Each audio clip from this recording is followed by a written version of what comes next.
Stump, it's a tough question. I just talked about population stuff.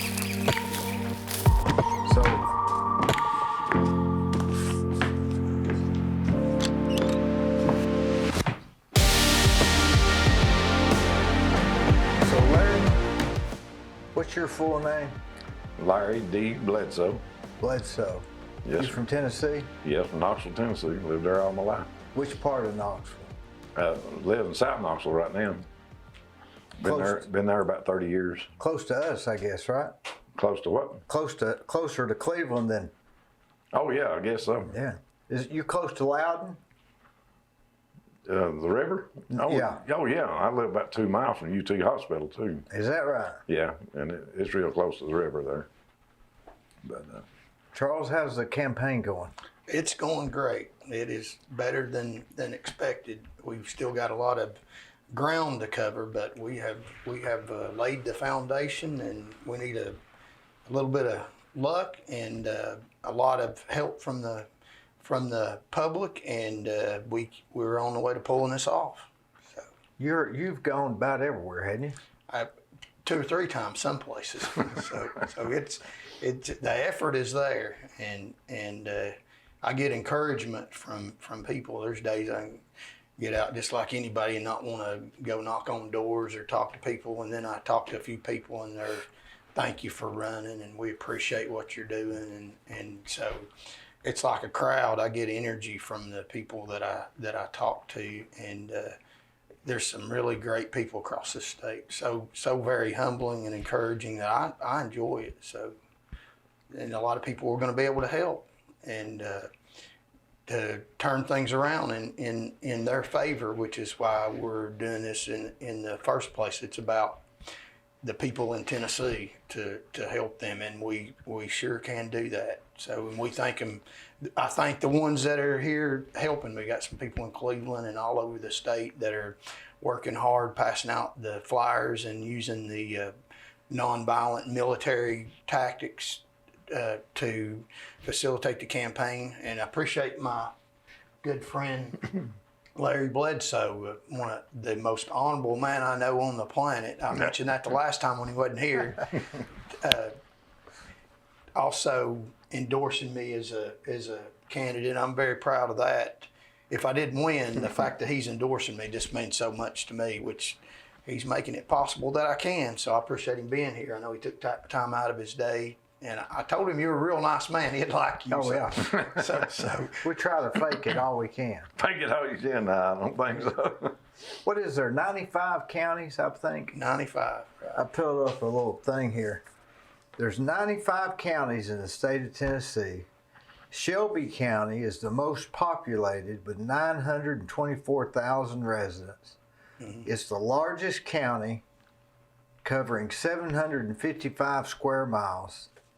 The least populous county was Pickett County of 5,079, and the smallest county mile-wise is Truesdale County. Have you been there? I have, yeah. 114 square miles.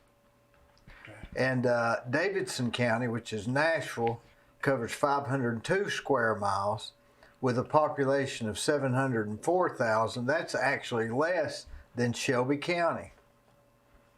So the total population is 6,975,000 residents in state of Tennessee. A lot of people. Washington County was founded in 1777. It was the first one. And the most recent one was Chester County, 1879 is when it was founded. Mm-hmm. So of the 7 million people, how many are voting? I think in the last election, there was like a little over 1,300,000 voted for the current governor, and about 800,000 voted for the Democratic candidate that ended up losing, and about 24,000 voted for the independent. So about 300,000 people voted in the last election. Not 300,000, about 3 million people voted in the last election. A little over 3 million people. So, which is about a third. That's pretty good, isn't it? It is. We're also encouraging people. You would think there'd be more, though, wouldn't you? You think?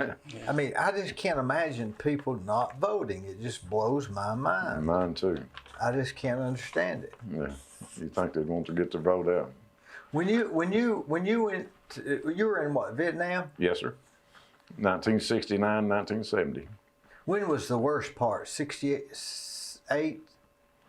I think it was. Or they said it was. I don't know. It was pretty bad when I was over. So Did people vote then more than they do now? I really don't know. I didn't know how politics was going back then. I probably wasn't much into politics myself and didn't kind of keep up with it. But all I know is they drafted me and said, you got to go. So I went. So you were just, your number came up? Oh, yeah. Yeah, I had to register for the draft when I was 18. But I think I was 19 or almost 19 the time they drafted me. But Was you scared? well, yes and no, I guess. I wasn't scared to go, but I went. And you wake up over every day and wonder if it's going to be last or not. But other than that, What was your job? I was infantry. I was in the 101st Airborne Unit. And like I say, it was scary at times. Lost some of my friends over there. It's some of it's hard to talk about. I really don't like to talk about some of it because I got to talking about it one time. I picked up a bunch of guys. I drove a taxi part-time. In Knoxville? Yeah, well, actually in Blount County, I started airport. Yeah. And I picked up a bunch of, I guess it's GIs. I don't know if it's Army or Air Force now. They got both bases out there. But a lot of them got to ask me about stuff over in Vietnam. Said their daddies had been in the Vietnam War and said they wouldn't tell them nothing. And I've always heard a lot of Vietnam veterans didn't want to talk about it. And some of the things that happened, you don't want to talk about because it, I don't know. And I told them guys some things that I wouldn't tell a lot of people either. But that night, we had a thunderstorm. And it started thunder and lightning. I jumped out in the middle of the floor looking for my M16. But you know, it brings back memories when you talk about it a lot. So Is PTSD a real thing? I've got it. I'm 50% disability right now, and most of it's caused from PTSD. I actually got psoriasis, and my dermatologist said it was every bit caused from PTSD. Is that right? That's what he says. And Wonder how that would relate. Just a nerve thing? I guess, excuse me, it's in the back of your mind. You never get it out. And different things can set it, excuse me, can set it off. But like when I was driving a taxi out there at the airport, one helicopter fly by, it kind of make me a little bit jittery. But 4 or 5 of them start flying around there, I had to leave the airport. Is that I'd be right? shaking like a leaf. Just anxiety? Yeah, it just, I don't know what it is. It just comes on you. You don't know what. It's like a trigger. It sets you off or something, you know. I guess over in Vietnam, helicopter flying all day long, that's all you heard. No matter where you was at. Just constant noise. Yeah, constant helicopters, you know. Did they send you through basic training before you went to Vietnam, or how did that? Yeah. I mean, like, did you leave Knoxville and get on the bus headed with your luggage? Yeah, the basic training I did, and went to Fort Gordon, Georgia. And I think it was 7 or 8 weeks or something like that. I can't really remember. Was that hard for you, or was it? No, I was in good shape back then. We laughed at a lot of the fat guys because they had a hard time doing the PT. But I buzzed right through it because I was slim and trim, and they had a lot of muscles. I'd worked with my uncle who was a brick mason, and I had a lot of strength, so it was easy for me. But then we, after basic training, we went to what they call PT training in Fort Polk, Louisiana. And a lot of guys were hollering, oh, they're going to send us to Germany. They said, no, if you go to Fort Polk, Louisiana, you're going to Vietnam because that's training for Vietnam. What kind of training was there? Well, actually, they trained you to kill people. You mean hand-to-hand combat? Hand-to-hand, yeah. We had a lot of that. And it's just, How long was you in that training? I think it was about 8 weeks, too. Was it pretty thorough? It was. Yeah, you talk about that. I remember one time when I was driving a taxi, I took a bunch of girls up this place called Highlander up there in way out of Knoxville, but about 35 miles from the airport. Anyway, one of them said something about me being in the Army, and she said, did you learn anything in the Army that was useful for you in civilian life? I said, no, not a thing. She said, what do you mean? You didn't learn nothing? I said, well, we was trained to kill people. And I said, you can't do that in civilian life. They put you in jail for that. I always thought that it was kind of funny, her bringing it up. And, well, that's what, about 16 weeks of training before you were sent to Vietnam? Oh, yeah. I mean, about 8 in boot camp and about 6 or 8 in PT training? Right. And then you was on the plane to Vietnam, yeah. Where'd you get on the plane at? California. Did they fly you to California and then fly you out there? Yeah, when they first fly you to California, you wait on orders. And when the orders come through, then I was out there like several weeks, maybe 4 weeks or something before. Just waiting? Yeah, waiting for your orders. What did you have to do while you was waiting? Well, you'd have formation every morning. Most of the time you get PT duty, which is kitchen duty. Yeah. And I did that one time, but I'm a pretty smart fella. I learned how to get out of there. I tried that one day. I said I didn't want to do it anymore. But what you do when you go to formation, they just walk down the line, pick out, have your name on your uniform. I said, Bledsoe, you going for PT, And I said, well, a bunch of them guys that shipped out and left a lot of uniforms. I'd always wear somebody else's uniform for formation. So they called whatever name's on mine, he didn't show up. It's kind of sneaky in a way, I guess. Bet they got in trouble too, didn't they? They probably did. Well, most of them probably gone anyway, the reason they left their uniform there, so they didn't know. When you went to boot camp, was there anybody that you stayed with the whole time, or did they mix you up all the time? There was a few guys, that we went through basic training, AIT, and then even to Vietnam together. But wonder why that's just some people. They have a method to that, or is it just? Well, yeah, they had a test that you had to take too, and I think it kind of determined where you went. And I think the test I took, I think I got out drinking the night before. And I just put down anything, and that's why probably the other reason I wound up in the infantry. But they like the lean, mean guys, and I was lean and mean, so I didn't have a chance. I was going no matter what. When you got over there, can you describe your first day? Yeah, I still remember that. We got down there, I guess it was in Saigon, and we got off the plane, and somebody said, "You guys hungry?" I said, "The chow line's open." So get in the chow line. There was a line that looked like me a mile long. I don't know, but it moved real fast. But anyway, we were standing there in that chow line, and they started shooting rockets in the compound. What for? Well, that's what they did. Oh, you mean the enemy? Yeah. Yeah, the enemy was shooting rockets inside down there in Saigon. That's probably one of the. There's no safe place over there. But is that when it got real to you? Oh yeah, it was awakening. Because them rockets started, and to start with, we were standing there just looking around. Somebody said, "Hit the ditch," and it's like a swarm of flies, all of them at one time. And we hit the ditch, shrapnel flying everywhere. That's the first day. But, boy, that'd be a different thing, wouldn't it? It's the real world. It woke you up in a hurry.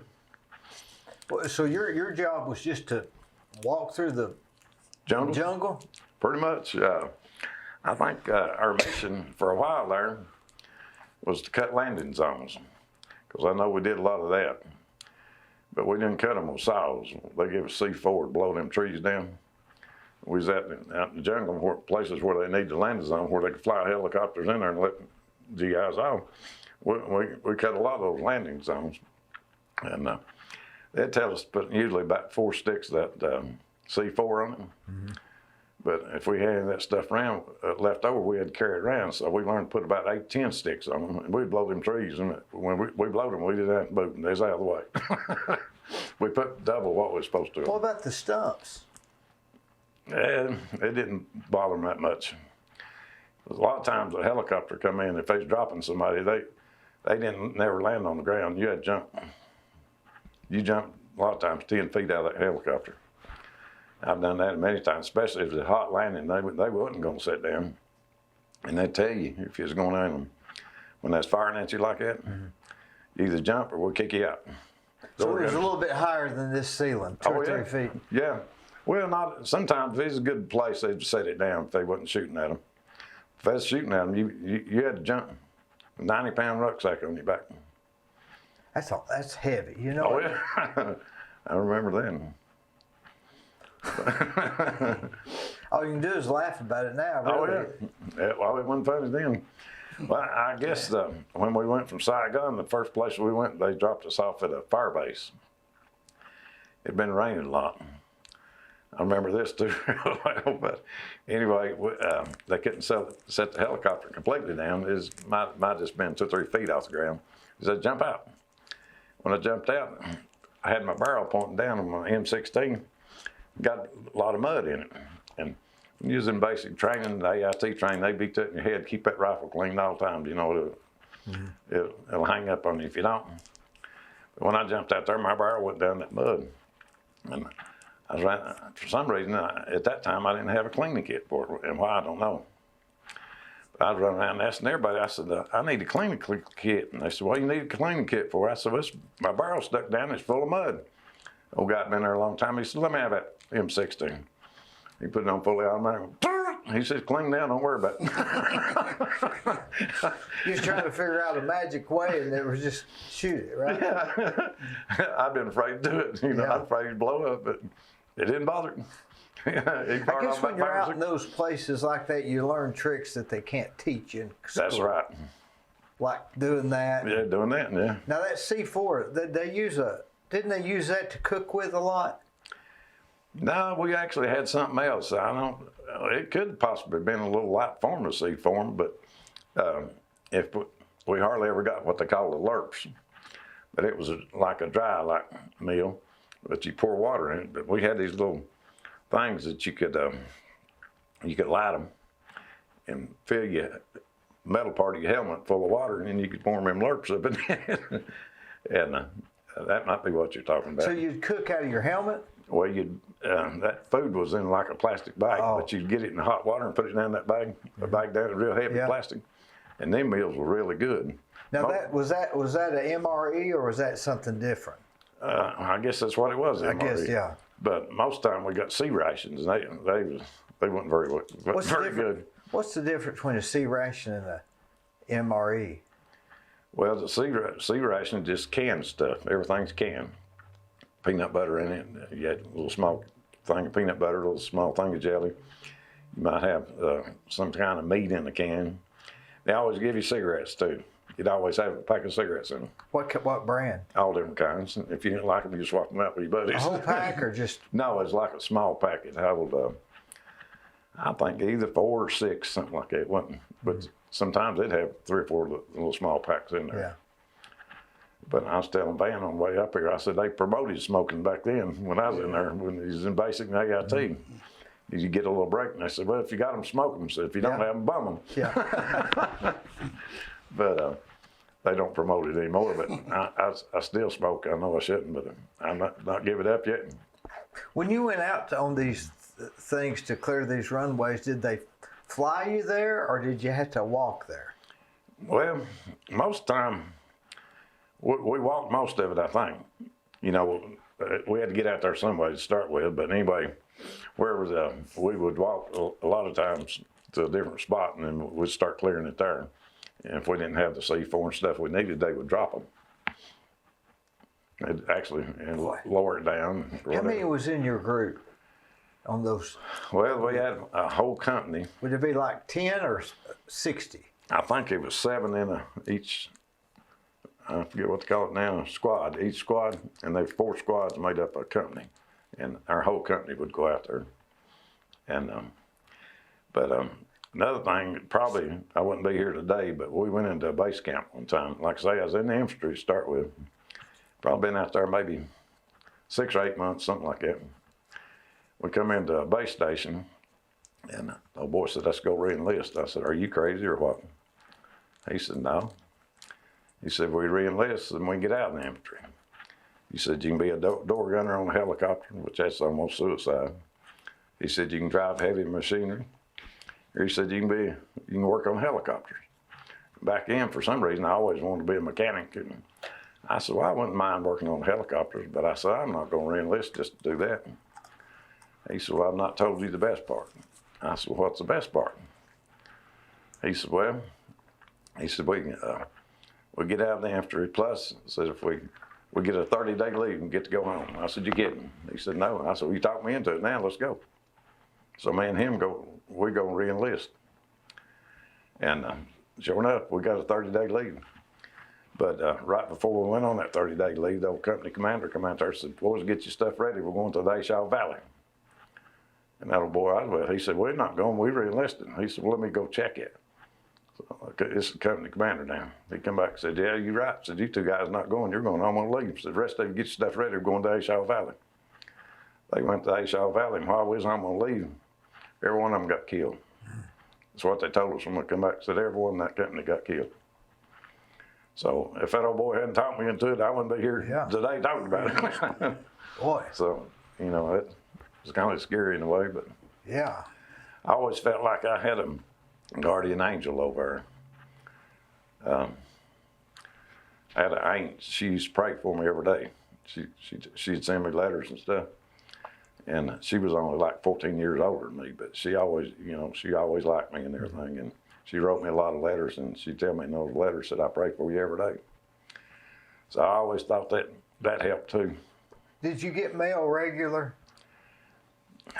Well, I won't say regular, but you would get it maybe once a week. They'd have a mail call when the mail would come in. Some guy stand up there, call the names off and pass Like them. on MASH? Yeah, passing the mail. That's the way it worked. And you might get 5, right? Oh yeah. You might get 5, you might not get anything. Do you ever have anybody that you saw that just never got any mail? Yeah, and I felt sorry for them guys too. They seemed like, like they was disappointed they didn't get any mail. And sometimes I didn't get it, and I was disappointed when I didn't get it too, But most of the time I got my aunt and my wife mostly. They sent me a lot of letters over there. That was important to just keep writing to those people, wasn't it? It was. That was probably Felt worth like more. you had a little connection that way. But otherwise, it would just be like, what's the point? yeah. Well, like I say, you'd wake up every day and you'd wonder, well, is this going to be my last day or not? You never knew over Were you thinking, what's this war about? Or were you thinking, this is just what I do and my number's up and I'm going? Yeah, that's it. The last part, yeah. Because you're just a teenager. I didn't know what it's for yet. Yeah, you're just I was a young going. guy, yeah. That's what they wanted, though. They wanted young, mean and lean guys, what they wanted. And that's what they sent over Not to. question anything. No. Yeah, that was just it. And we didn't know any better. I mean, you hadn't lived a life, and learned to do a lot of different things. And Yeah. that's exactly what they wanted. And, Were you there during the Tet offensive? Yeah, I was. I remember. Or is it Ted or Tet?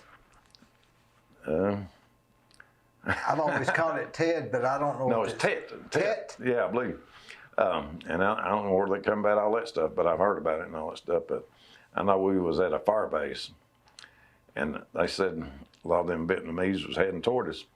And of course, we had what we call flares. If they trip a wire, it set off a flare. I mean, I forget what they call it. It'd light up. Yeah. And they said, "Man, things goes off, fire, everything you got it." They'd let us shoot anything we had. And I also remember we had a North Vietnamese with us one time as a scout. They call him a scout. And he had been a North Vietnamese, fighter, but they captured him. Asked him, did he want to go to jail or did he want to be a scout for us? He said, I'll be a scout for you guys. Hell, them some bitches. Yeah. Sorry. But anyway,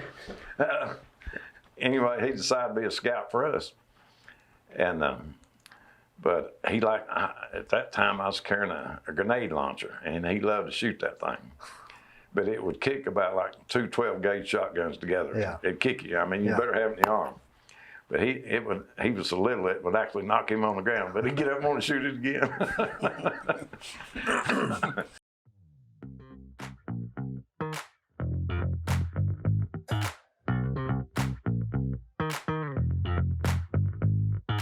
Let me tell you about Capstar Bank. They're located in Nashville, Hendersonville, Gallatin, Athens, Madisonville, Sweetwater, Etowah, and in Cleveland at 950 25th Street and 3855 North Ocoee Street. I've used them. I like them. Give them a try. They're no problem.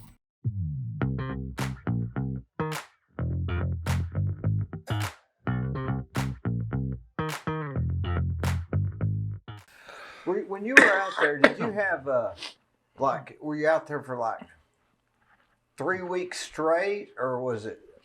Yeah, sometimes longer than that. I know one time we got what they call socked in. It was when it got so foggy the helicopters couldn't find you. And I know we went one time about 6 or 7 days with nothing to eat. Nothing was out. No sea rations, no MREs. Yeah, we was nothing. out of it. Yeah, it took that long for them to find us. Well, what'd you do? We just did without. Try to kill a rabbit or something? Well, there wasn't nothing like that around, was there? No, there's too much going on, too many shootings, and You didn't just shoot at a rabbit because you'd start a war, wouldn't you? Another war. Well. So what'd you do? We didn't have nothing for 6 or 7 days then. We was about out of water. And I think we did finally find a stream of water, and that's another thing I kind of hate to tell, but while we was out of water for a while, we found this real clear stream, and they always give us these pills you're supposed to put in it, but it made the water taste yucky. So if it's a real clear stream, we wouldn't put those pills in. But we found this stream, and we was filling our canteens up. We was drinking this water. We got all our canteens filled up, and we moved upstream. We found a dead goat laying up there. So you talking about pouring water back out and puking and throwing up. It made you sick actually seeing him laying in that water, that the water had been running over him, come down and we was drinking. And he'd been there for 2 days, telling you, yeah. So that was, it was a mess too. But that's why they wanted you to put those tablets in there. And I think we did after Yeah. after we got upstream past him and refilled our Were canteens people again. getting irritable after 6 days of no food? Get irritable? Yeah. I think they're more mad than they was irritable, but. I mean, you get weak after 2 days of no food. Yeah. I don't think we completely run out of water, but was getting real close on it when we found that real clear stream. Yeah. But I know when we finally did get supplied, old company commander, we all hated him. Everybody wanted to frag him, we call it. But anyway, he wasn't out of food. And he told us when we got resupplied, you better not be eating anything. As soon as we get resupplied, we're moving out. We said, the heck with him. We was opening cans of stuff and eating it anyway. We didn't care what he said. But why didn't he run out of food? well, all he was carrying was food in his mouth. So we carried all the grenades and claymore mines and all that stuff. All that stuff we had to carry. He didn't carry none of that stuff. So he had a better supply than we did. How many claymore mines would you carry? I think one of them. Each or what? Yeah, all of us carried at least one. I know we carried four grenades too. And most of the time I carried 8 though. Tell you why I carried 8. Well, we got in a firefight one time. This little black guy, he threw a grenade and it hit a tree limb. And it bounced back and come down right between me and him. And I grabbed that thing and threw it out. And we ducked, and that secondary shot was flying over our head. So I wouldn't let him carry grenades anymore. Every time we got resupplied, I said, give me. So I carried 8. He carried none. Yeah. It was survival. I mean, you had to do what you had to do to stay alive over there. And somebody do something stupid, you had to correct it. And you know, that's easy to do something stupid, isn't it? Just Oh, it a is. mistake or. We was walking one time out in the jungle, and this guy up front had a machete knock it down. Now, I'm thinking of you walking like this, but y'all were walking like this, right? Well, that guy with the machete was doing pretty good about knocking so much stuff down we was going through. It's kind of heavily grown up there, you know, and stuff. But had this one guy, it was overnight, this one particular time. And when you out there overnight, you want to be as quiet as you can. Because if they hear you, they're going to start shooting at you. But this one guy had his rifle sticking up in the air, on the sling, still down like it's supposed to be. He kept getting tangled up in them vines. He kept cussing and stomping and making noise. And I finally told him, I said, if you don't put your rifle down, quit making all that noise. I said, I'm going to take my bayonet and I'm going to cut your head off and I'm going to leave you laying here. That's what I told him. And you meant it. I did mean it. And he put that rifle down and he shut up too. Because you're going to get everybody He's killed. going to get it all killed. That's what I'm saying. It's survival. And if if I'd let him keep doing that, we was all going to die. That's what it amounted to. You know, when I see people in their early 20s or late teens, nowadays they have these issues. And what did y'all do when y'all had those issues? You just couldn't have them, could you? I mean, like depression or anxiety or girl problems or... No, you didn't think about survival was what you thought about over there every day. You thought, what can I do to survive? And if anybody's trying to mess it up, you tried to eliminate that if you could. You had to. Or you wasn't going to survive if you didn't. So like this 6 days, you'd stay in a tent? Did you carry a tent with you all the time? No, we didn't have tents. We had ponchos now. And during the monsoon season, you'd try to prop that up to halfway stay dry. See, I went through the monsoon season over there one time, and it just rained every day. And sometimes it would quit raining, the sun pop out, and you thought, oh, it's going to quit. A few minutes later, it rained again. So a tent would have been too heavy. Oh, yeah. Well, all that other stuff, you couldn't have carried it. So a poncho was like, how big? Well, just enough to go over you, all. But like a garbage bag, something like that? Yeah, pretty much. And you try to, during that monsoon season, use it for like a tent, though. It's what, just overhead, keeping rain right on you. Would you put a string between two trees or something? Yeah, stuff like that. Just prop it up sticks, anything, just to keep the water off of it.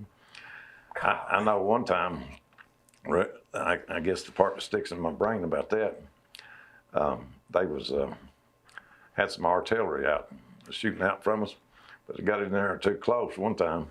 They was ready to keep it farther right back out, but that shrapnel was coming off that, and we had that poncho up, and I remember hitting that where that puddle of water there, that shrapnel was going in there and going, it's hot and hitting that cold water. Was the poncho made out of fabric or plastic? No, it's plastic, like.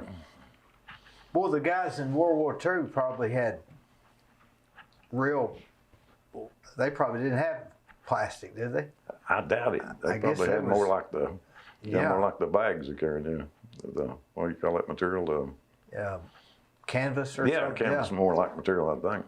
Did you have the sleeping bags? I'm sure you had that, right? No, I don't remember no sleeping bags. What'd you sleep in? Wherever you can find. It was just ditch or anything. And so there wasn't a... Golly, can you imagine? No sleeping bag. You didn't have that comfort. It's called roughing it. Oh, yeah, we roughed it. So you slept did you have a blanket put on the ground? And a poncho or what? I don't even remember a blanket, but it was warm over there. It wasn't cold. Oh. I don't never ever remember it being cold over there. And when it wasn't raining, it was really hot.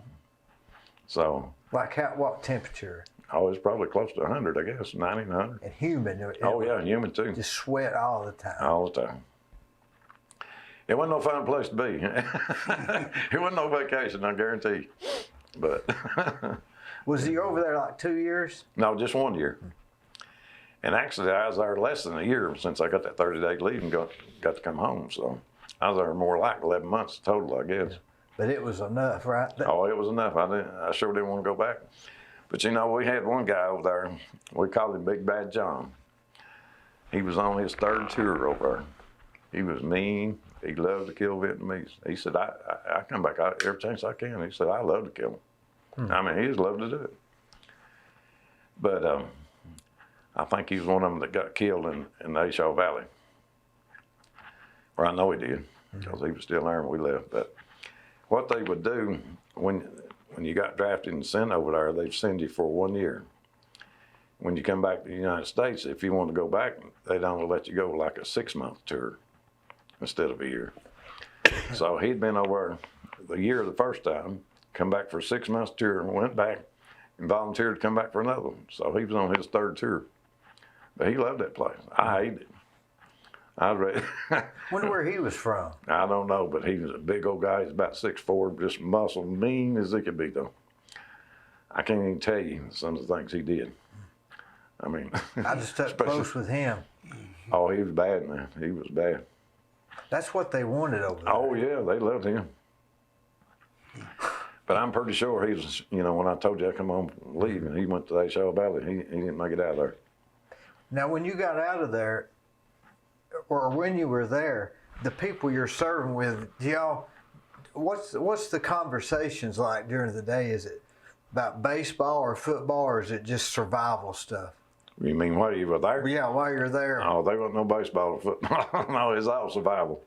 Yeah, and what you're going to do that day. And of course, the company commander will tell you which landing strip you're going to go cut. The part I didn't tell you, when we cut those landing strips, we set up on a trail during the night, and they call it an ambush. You know, if any Vietnamese come in there, we're supposed to shoot them, you know. And we did. We shot several of them.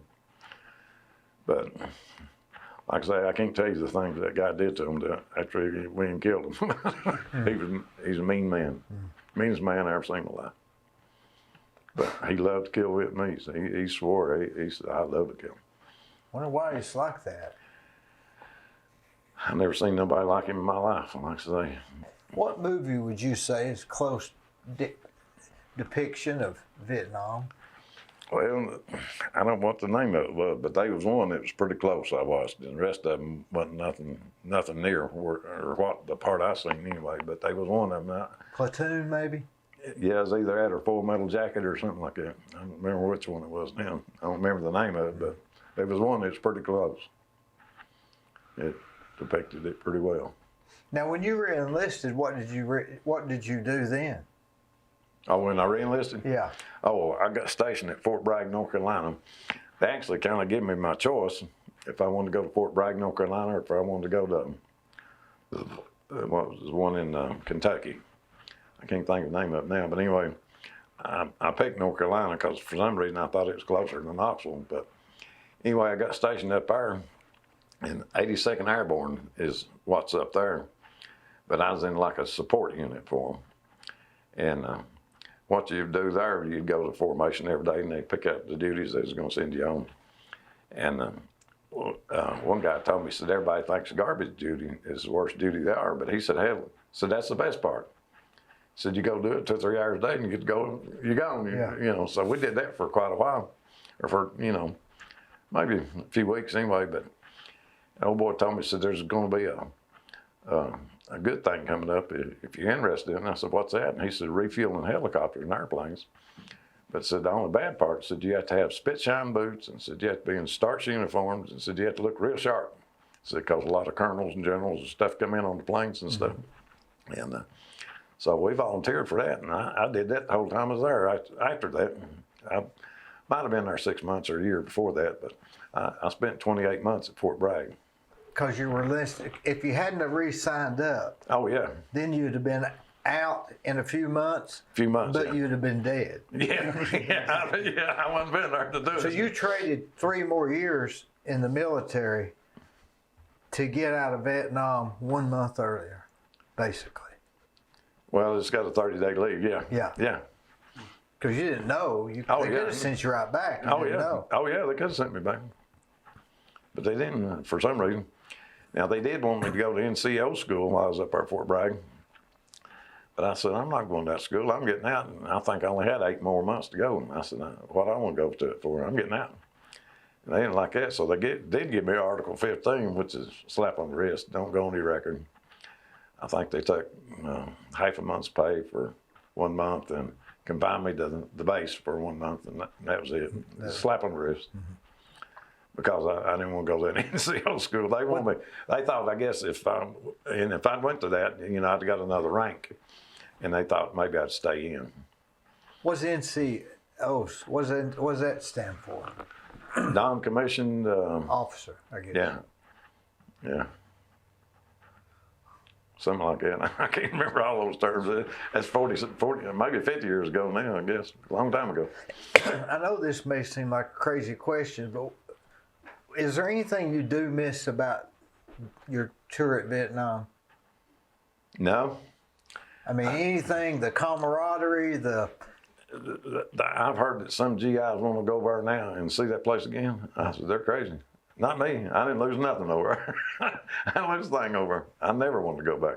You know, it's probably a beautiful country, nice place to visit. But you're done. I hated that place. I never want to go back. But, was you scared? well, probably. You want to know the truth? At times I was. Yeah. Not all the time. But you know, I felt like after I went over there, I wasn't scared of nothing after that. I got where I didn't care anymore. You know, why be scared? If you're going to die, you're going to die. You know, why be scared? Does that carry with you today? It does. I'm not scared of nothing anymore. You know, I'm starting to get old. But, you know, I never was a real big guy. But I was mean back then. I guess part of my Army training.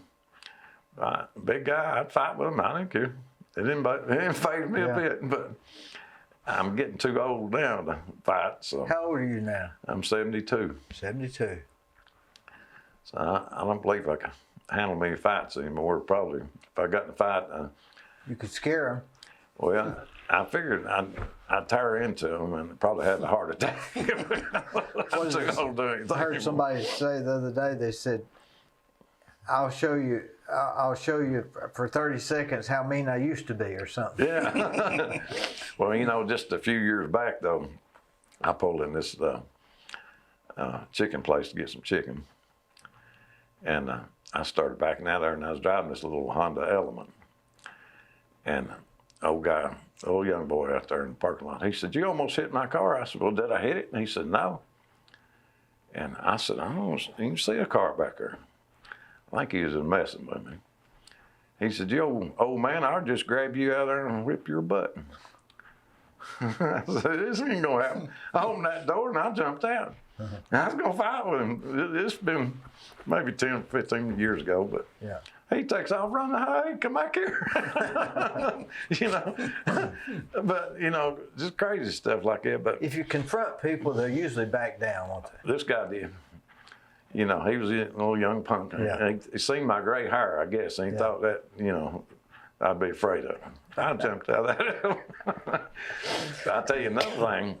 I went in a Taco Bell one time, and this was probably a few years before that. And I went up there and got my order, and I had my drink cup, and I went over to this ice machine to get me some ice in my cup. And I couldn't get no ice coming out of it. And I thought, what's wrong with this thing? And some guy sitting over in the corner said, look at that dummy up there. Look at how to get no ice in. And I thought, you know, I didn't like that too much, but I didn't say anything. Yeah. A few minutes, this other guy walked up there, and I said, what's wrong with this ice machine? He said, oh, you got to tap on it there. I said, it's kind of clogged up in there. I said, if you tap on it a little bit, it'll come out. So I tapped on it. It started coming out, and it ran over top of my cup, went out the floor and everything. And some guy sitting over in the corner said, look at that dummy up there. He's getting ice all over the floor again. He kind of hit me hard then. I go over, and this guy, I bet he was 6'4", maybe bigger than that, big old guy, sitting there in a chair at a little table. I got right in his face. I said, you about to let your mouth overload your butt. That's the best thing you can do is shut up. Of course, I didn't say it that nicely. I said it a little bit rougher. And I figured he was going to get up, but I done made up my mind. If he tried to get out of that chair, I was going to wire his head out before he got up. I done had a plan. I hate for somebody to do me like that, don't you? Oh, man. I can't take it very good. I can't either. It just flew all over me. And I was ready to fight, but he's a big guy. If he got up, he'd probably stomp me to the ground. But I made up my mind he wasn't coming out of that chair. I was going to get him before he got up. So I had a battle plan. I had a few instances like that in high school, and I was always able to scare the other person. Yeah, it works. You got to look like you don't care. Oh, well, the guy sitting there with him, I went over and sat down. And I heard that guy say, "He's crazy. You better leave him alone." Well, you're not crazy. You're just not going to be walked over. That's it. Yeah. You know. All he could do was beat me up. But like I say, I done made up my mind he wasn't coming out of that chair. I had him down there where I could reach him. Now, these C rations, was there anything in there you thought, boy, that was good? Yeah, I can't remember what it was, but some of them was yucky. I didn't like them. And some of them guys, maybe if they liked that, sometimes we'll swap it around too. But them Lurps, that's what we really liked. And they was hard to come by, but every now and then we'd get them. And believe it or not, every now and then they would drop off these big canisters with actually food that had been cooked and looked about like a metal canister. Yeah, it looked like a cooler or something, you know, but it had hot food in it. Yeah. Every now and then we would get that, which is very seldom. And if you go in there to those fire bases, every now and then they bring you some beer, but it was hot. Mm-hmm. And some of them guys drink it stuff. I said, I can't drink hot beer. If it's cold, I might have drank one, but I couldn't. Some of them guys drink it anyway, though. It was a lot of stuff different over there than what it is here in the States, I tell you. Do you think it would be good for people to have to go to the Army in their 20s nowadays? Yeah, I think it'd be good for them. You learned a lot of discipline and stuff, and they taught you to do stuff right. You had to be neat and clean with everything. We learned that in basic training. Did that carry with you when you was out in the jungle, or did it just didn't matter then? You couldn't do it over there. I mean, you didn't have foot lockers, and you couldn't have blankets that had to be folded and tucked and all that stuff. You couldn't do none of that over there because you didn't have it. But did you have soap? I think we did. Seemed like we hardly ever used it because we didn't have the water to use it with, you know. And I don't know where we got the toothpaste. It might even come in the seed ration, but I remember we did brush our teeth a lot. Did you carry your toothbrush with you? Oh yeah, that's what I mean. Out in the field, we had toothbrush. But maybe the toothpaste came in the C rations. It may have. I can't really remember where we got, or you might have to have it separate. I can't remember where we got it, but I always remember brushing my teeth out there a lot. I'd have to brush my teeth. Oh yeah, yeah. It's hard to go without brushing teeth. I mean, you go without a shower for a long time. Of course, you stink, but I could take that, but my teeth, I'd have to. Oh yeah, yeah. It would have been rough if you couldn't brush them. And they may have been times we ran out of it. I don't know. I can't really remember that part. But why didn't you stay in for the 20-year stretch? Just over it. Well, I just got married right before I got drafted. Oh, really? Oh, yeah. And I wanted to go back. Of course, my wife ran around on me while I was in Vietnam. Is that right? And I divorced her later on. But after you got back? Or a while later? Well, it was a while later because I didn't find out about it to start with. She finally actually come out and told me. Some guy had been with a guy trying to blackmail her or something, wanted her to give him money, so he wouldn't tell me. So she finally came and told me. But I went to a lawyer when I found out about it and asked him. Had 2 kids. Asked him what my chances of being getting the kids. And he said, well, unless you can prove her unfit mother, she'll wind up with them. Said, you won't get them. So I tried to just live with it for a while. That's another thing. I got to think about one night I was laying there in the bed and I got that stuff on my mind. Mm-hmm. I had a .38 pistol. I had it up in my closet. I got it out, cocked the hammer back on it, put it beside her head, started blowing her brains out. But the only thing that kept me from it, I got to thinking, well, if I kill her, they're going to put me in jail. Who's going to take care of these 2 kids? Mm-hmm. That's the only thing that kept me from blowing her brains out. I let the hammer back off that gun, put it back in the closet, and she woke up. She said, what are you doing? So I was fixing to blow your brains out. She said, oh my God. I said, but somebody got to take care of these kids, so I can't do it. But it wasn't long after that I divorced her. And, would you divorce her again if it was today, or would you just try to get over it? I almost think I tried to get over it because I think I always regretted not staying there with my kids. That was the bad part. And because she got custody of him. The oldest boy, he turned out real well. He's a fireman in the city of Alcoa out there right now, fireman. And he does real good. He goes out on his days off and mows yards and different things to make money. He's a little hustler like I was. I always worked 2 jobs. But second one, he's not with a flip or anything. He's on drugs, alcohol still to this day. She tried to do everything, get him off of him. I tried to help for a while, and I finally just washed my hands of him. What do you do? I don't know what to do when people get on drugs. You can't do anything. There's not one thing you can do, I don't think. They say if they hit bottom that they might come out of it, and if they don't, they won't. What kinds do you take? To tell you the truth, I really don't know. And my oldest boy knows a little bit more about it. And his mother, she's babied him, and she buys him liquor. He's drank so much. He started out on drugs, and he went to drinking.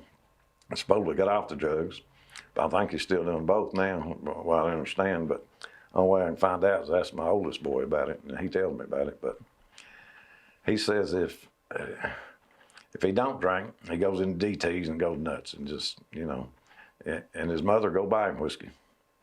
And she actually said the doctor told her if he quit, all of a sudden he'd die.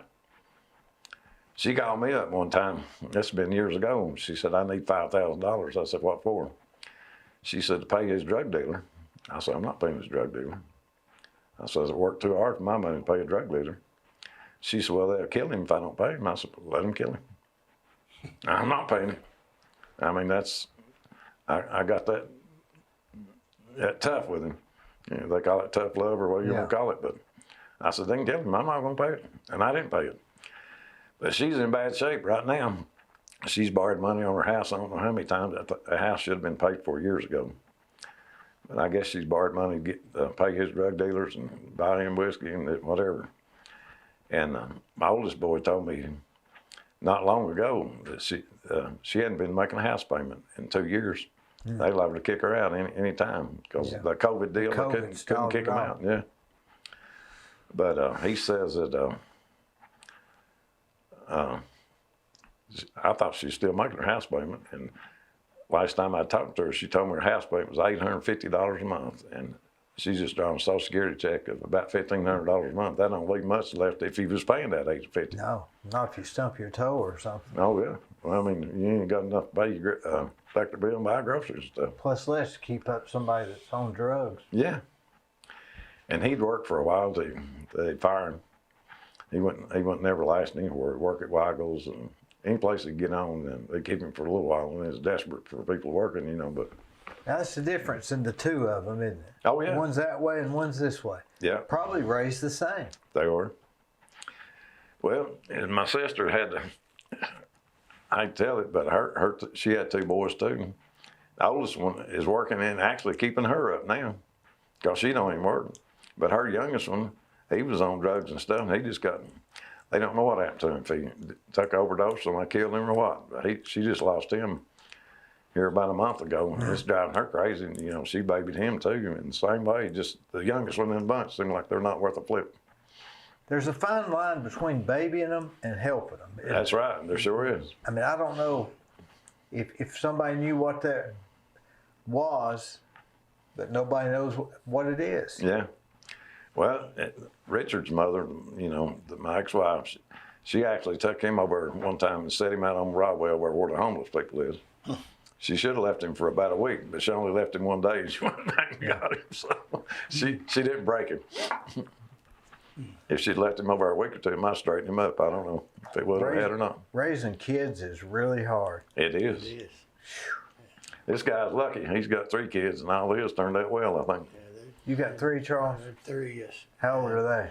My oldest daughter is 32, and then my oldest son's 30, and the other one's 29. So you had Larissa and Joshua and Andrew, and they've all got little children. But fortunately, and I tried to raise them right. They went to church, and they all do really well. I'm really proud of them. So. And lucky, isn't he? I was a disciplinarian. I mean, I whipped my children, and was pretty strict on them, but now they're grown and I'm just their biggest supporter, and I just tell them how important they are and try to be as good to them as I can. So because the raising's over. And, Well, I always believed in that discipline too. You know, my oldest boy, but I guess me and his mother was separated, but he got to smoking a little pot himself for one time. But I actually broke him from that stuff. We were still separated, you know, with his divorce and everything, but she told me what he was doing. And I went out there and talked to him about it. And he said, well, I go to school. I guess it was pretty wealthy kids, you know. He went to school with them, and they was all smoking the pot and all this stuff. But he told his mother he thought he needed some counseling. I said, well, your mom and dad's not rich and we're not wealthy like a lot of them people you go to school with. But I said, I'm gonna give you some counseling. I said, I'm gonna stick my foot plumb up your rear end if Pharaoh catch you doing this again. And it stopped him, believe it or not. He didn't ever do it anymore. But he knew I meant business. And he might have been as bad as the other one if I hadn't done that. Yeah. You know, but it actually straightened him up. But she kindly hid the other one from me when he was doing all this stuff. I didn't know none of it until it's too late. Did they have grandparents? No. I think that helps a lot. I think it does too. My mother and daddy died years ago, and her mother and daddy did you know, same way. Let's see. I can't remember if those was still alive when the first one was born or not, but she died pretty young, a long time ago. So they didn't have any grandparents. In other words, I'm thinking you're right that they do help a lot. I think it helps. It gives a backup. Yeah, it does. Or some of them, the grandparents spoil them and then take them back home. But yeah, as long as they spoil them in a good way, it's all right. What about you, Charles? Your grandparents? They had my mother, who took really good care of them and was a great Christian influence on them. So that sure helped them a lot. All kids, probably normal ones, go through their troubles and trials. Sure, yeah. So you can't focus on every little thing. But my kids are very responsible citizens in the community that I love dearly. You can do whatever, don't hurt my kids. That'll get you in bad trouble. I'm like Larry on that. So they're important to me. I talk to them as often as I can. I love my kids. Yeah. So yeah, It's tough raising kids, isn't it? It's tough, man. I got this guy that I work with that's older than either one of y'all, and I said, asked him one time. I said, hey, what's the best way to raise kids? And he said, hey, I've got 4 kids. I raised them all the same, and I got 3 of the best kids you could ask for. In other words, there's one of them that. Yeah. He said, I've got 4 kids. I raised them all the same, and I got 3 of the best kids you could ask for. Another one didn't turn out so. Yeah, sometimes it seems like the youngest one too. I don't know if they get spoiled or what. This one is the youngest one. Come to think about it. Yeah, and it seems that way in a lot of cases, and that I've noticed, you know, in the families that all of them turn out good except the last one. Yeah. And I don't know if it's because they spoil them, the other brothers and sisters spoil them or what. There's got to be something to that. Got to be something to it. Yeah. Don't know what it is, but it always seems that way. It's the youngest one in the bunch. It turns out the worst. And you know, but a lot of people are doing this psilocybin where they're giving them mushrooms. It's for treatment, and it's stopping a lot of these addictions. Oh, it does? They claim, and there's big studies on it now. It disconnects the brain from something, and it's legal in some states.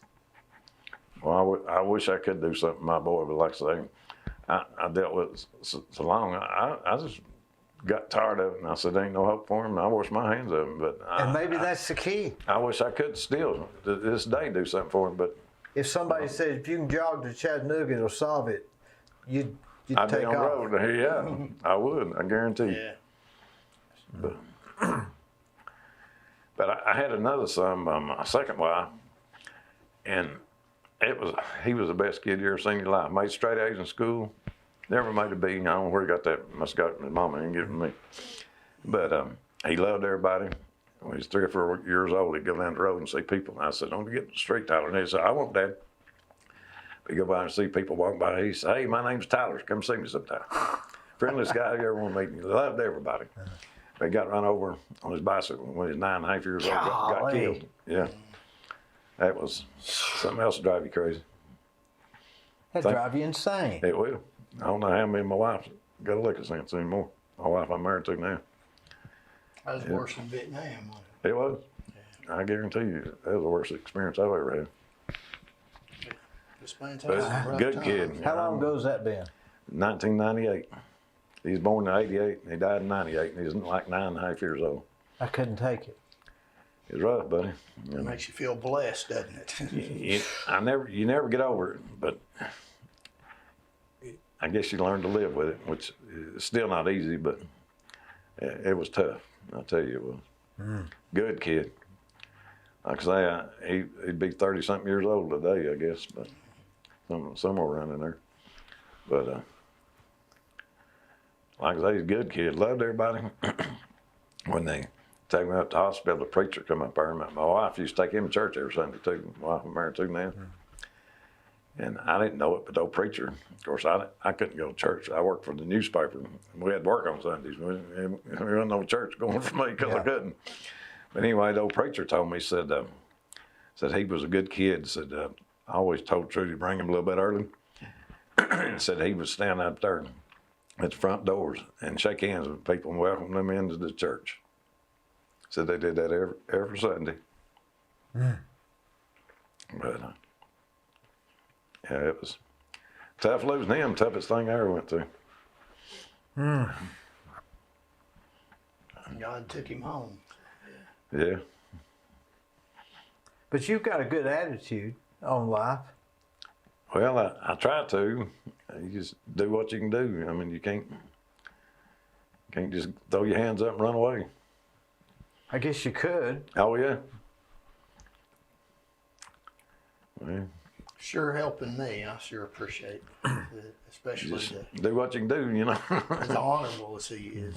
So yeah, I associate with good people.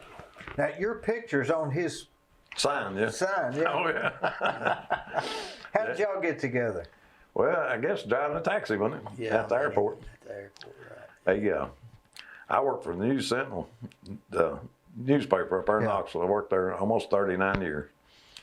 And when I retired, I got to hang around with my buddy's muffler shop. And this guy come in there and said, "Hey, so won't you start driving a taxi for me?" And I said, "I don't want to drive no taxi. I was retired." He said, "Oh, come on now." I said, "You like to talk." I said, "You fit right in." So I went to work for him for a while. And now this guy, he was a nice guy, but he's hiring him, scaring him. He's a pot smoker. His brain don't work exactly right, I don't think. But anyway, he'd send you the wrong dates, wrong times, and have people mad all the time. But I had this other lady out there, and her and her husband had been in business for years, and he died. And she shut all of her taxis down except one.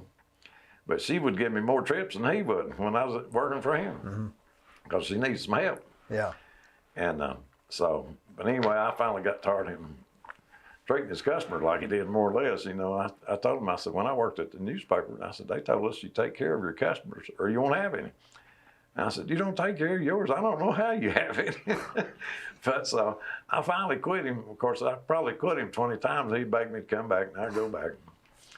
But anyway, I finally had enough of him. I parked this taxi at his house, what money I owed him. I left it on the sun visor with my tickets. And he called me up about a week later. He said, "Are you mad?" I said, "No, I ain't mad." He said, "My taxi's up here." I said, "I'm done." I said, "Do you understand what done means?" I said, "I quit." So when I quit him, he said, Laverne called him up every day. He said, "Where's Larry? I need him to do some trips." He said, "Well, if you want him to work for him, you're going to have to call him. He will not come back to work for me." So she called me up. She said, "Larry, would you drive a taxi for me if I put another one back on?" I said, "Yeah. I work for you. I know you take good care of your customers."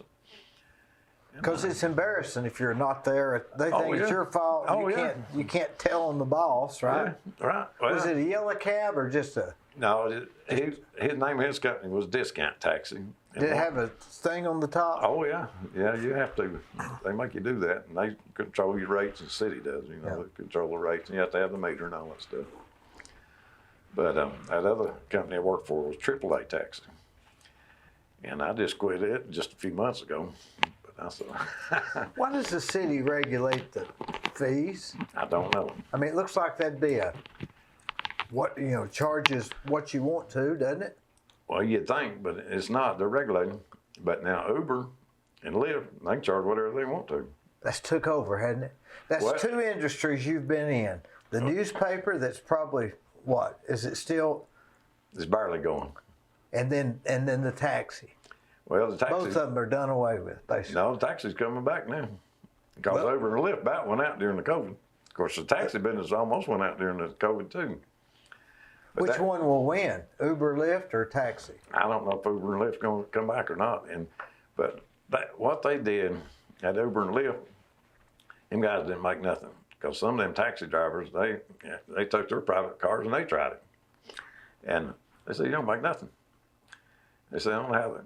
But what some of them would do, they'd do it for a while. They'd figure out they wasn't making anything. They had money coming in, but when they started having to buy the tires and do all the repairs, then they wasn't making nothing because, they didn't make nothing. That's why they was doing it so cheap. When you figure the overall cost. Then they'd quit. But that time, they kept recruiting them, new guys coming in all the time. That's not why they stayed. So there's always somebody coming up that didn't know any better. Right, taking their place. Exactly the way that works. And maybe that's why it was regulated. Maybe that's why taxis become regulated. No, they've always been regulated. But I mean, maybe that's why it started out being regulated. Yeah. Because maybe, I don't know. But they just got a raise, the taxi drivers did. One of the taxi drivers went down there in front of the city council of Knoxville and finally got them a raise. They hadn't had a raise in 15 years, or since 2005. Last rate increase they had. And if they hadn't got it now, with gas prices, it'd all go under. Yeah. But it went from $2 a mile to $2.50 a mile, is what it went to. And when you first turned the meter on, it used to come on at $2, and you turned on now, it comes on at $5. So that helps. It's like a minimum charge. Yeah. When you first turn it on, it comes up $5. And that helps on the gas. And if you hauled an additional person, like two people, you would charge $2. And I think none of them had $2.50s, which I thought that part was stupid. They should have put even dollars, but it helped a little bit, And some of them don't even charge, for an extra person anyway, but some of them do and some of them don't. I was in downtown Nashville, and I couldn't find where I was going, and I jumped in a cab, and I said, hey, I'm going so-and-so, and I gave him the address. He said, okay, and he left, went up, took a right, come back down, went over, and dropped me right off where I was standing. I was there. You kidding me?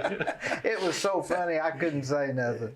I mean, literally, I got out exactly. They charged you for it. It charged me for it, but I was too embarrassed to say anything. Well, that was uncouth on his part. He shouldn't have done that.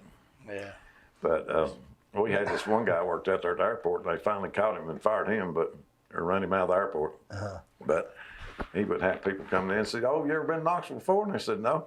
They had a bad thing to say. He'd take them way down to West Knoxville, then come back to downtown, which is about a $30 trip back into Knoxville. He charged them like $80 because he'd drive all the way down the interstate and then come back up. Have you ever rode a cab in like New York? I've never been to New York. Man, it's a totally different cab ride. That's what I heard. I mean, they're crazy, right? Oh, they'll go that close to the next car, and but as far as I know, they don't wreck that much. If they wrecked, it wouldn't matter. They just keep going. Keep going, yeah, they don't care. That's like my neighbor from Indonesia. He said the same way over there. He said, you driving down? He said he's afraid to drive over anymore when he goes to visit. He said motorcycles come up sliding, side of cars get it, they just keep going, they don't stop. Isn't it funny if you did that here, open the car door at the gas station, they'd call the police, and they wouldn't even. They don't care. They just keep going. But before long, we'll be getting in the car, punching where we're going, and the car will automatically drive us. That's scary. Just think about it. To me, that's scary.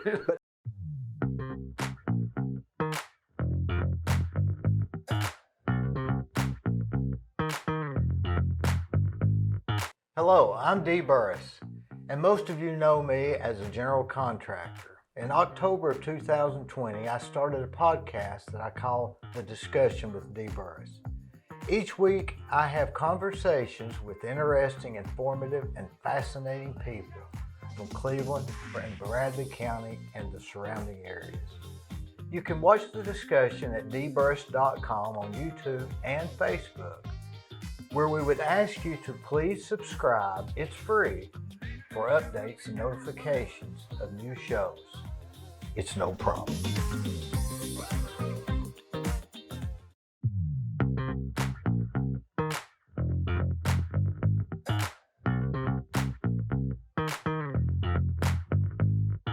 Now the newsprint, they've just about done away with the newspapers. Oh, yeah. You get up on Sunday morning and read a newspaper? No, I hadn't took the paper since I quit. You were done with that too? Well, I never did read it much because when I read it, it puts me to sleep. All I do is go to sleep. I don't know why, but it does. It relaxes me, I guess. But anyway, I took it while I was working there, to help out and all that stuff. And we got it for half price and all that stuff. And they took it out of my paycheck. So I've been taking a little while after I retired. They sent me a thing, said I was cut off. And said how much I owed them. So I sent them how much I owed them. And they still didn't put me back on. They didn't call me or nothing. So I said, hell with it, I don't need it. I never did get it back. But. You get on the internet and get news? Oh, I do. What do you watch? Well, I'll take that back. I mostly get on there for Facebook and stuff like that. Is that where you get most of your news? Well, I actually watch the news on TV, and I like that Fox channel. You ever watch it? Oh, yeah. I stay on that most of the time. I about quit, though. It got to where it was depressing me. It is. At times, I've got that way, too. I thought I got to quit watching that. And I was talking to my barber, and he's a veteran, too, and he'd been going to the VA doctor, and he told him, said, watch Andy Rippers and stuff like that. Don't watch no news. None of them channels. Said, he was about to get PTSD. Or something. I don't know what he's getting, but it's turning him up. Growing up, what'd you watch? Well, I mean, when you watched the news, Walter Cronkite or what? I don't think I liked the news as a kid. You mean as a kid? Or? Yeah. Yeah, I didn't watch the news. I like Bonanza and stuff like that, the cowboy shows. And did you ever watch Sky King? Oh, yeah. Yeah, watched all that stuff. Amos and Andy? Amos, that was funny. I loved Amos and Andy. That is the funniest. You laugh till your stomach hurts. You laugh till your stomach hurts. You will. I'm laughing right now. It's just so funny. It was. I mean, it's so funny. And then but you can't. It's racist now. It's racist. They took it off or something. But there wasn't any white people on it. I know. It was all. I don't know what they were mad about, but that was the funniest. Because we was laughing at the black folks. The only thing I figured. But the whole content, racist, Kingfish was so funny. They was. I mean, did you ever watch it, Charles? I never seen it. Oh, it's the funniest show. And Aunt Jemima can't sell no syrup no more. Yeah.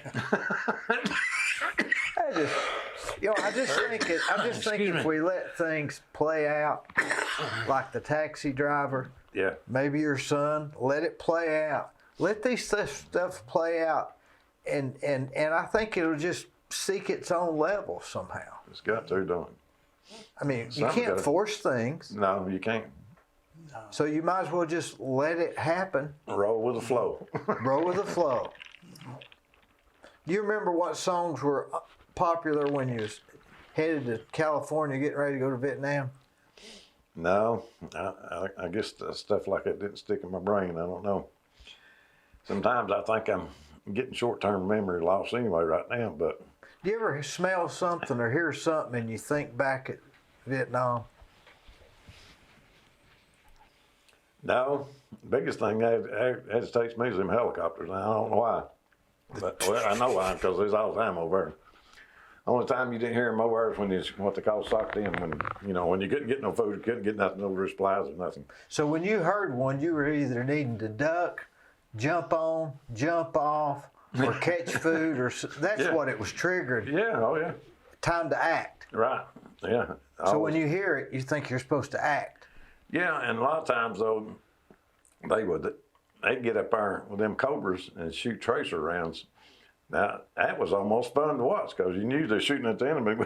Yeah. And we enjoyed that. Sometimes I enjoyed watching them when they're shooting them tracer rounds out of them Cobras. Now you said earlier the guy that rode in the helicopter was almost suicide. Yeah, because they're shooting at him. You know, they come in on the hotline. He's the one they're shooting at him. Of course, he's got a machine gun. He's shooting back, too. So they weren't shooting the pilot necessarily. They're shooting anything they can shoot. But mainly it was a guy that Well, set it up. What's they call that gun? it's a machine gun. I guess it's 50 caliber. Yeah, I'm pretty sure it was. So he was just shooting so they didn't shoot who's getting off the plane. Right, yeah. He's trying to cover us long enough for us to get off there and then them take off. Did you ever watch Forrest Gump? Oh, yeah. Was that pretty close to the way it was? No. What was wrong? What was different? What you mean, being in the Army? Yeah, when he was in Vietnam, because he went to Vietnam. They did? Yeah. Forrest Gump went there? Yeah, he said one day it started raining and it never stopped. Yeah, well, that's true.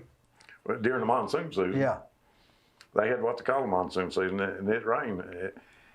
Every now and then during the daytime, it'd quit and the sun pop out, and you thought, oh, it's over with. In a few minutes, it rain again. Did you ever have times when it was you or him? Oh, yeah. I mean, it was you or him. You talking about the North Vietnamese? Yeah. Oh, yeah. I was. He did.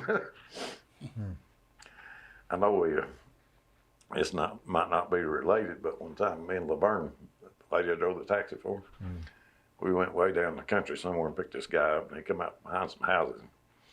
He was dressed in all this black stuff, black fingernails and black gothic stuff. Yeah.